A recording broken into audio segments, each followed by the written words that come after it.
Towering above the modern city of Granada in southern Spain stands one of the most magnificent palaces of the medieval world, the Alhambra, or Red Fort.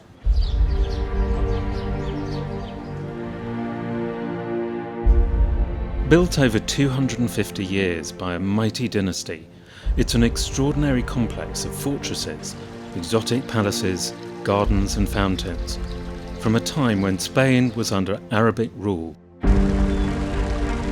Today, it represents the pinnacle of Islamic art, a dazzling array of intricate ceilings and geometric patterns, attracting visitors in their millions from all corners of the globe.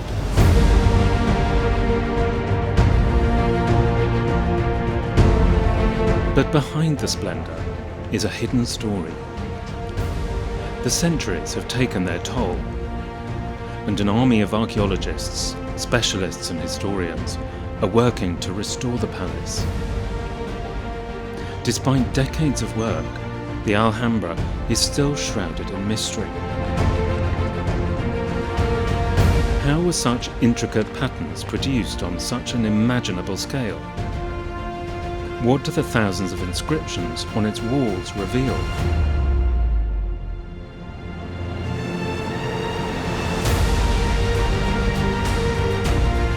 How did this Muslim dynasty flourish here in Spain for so long?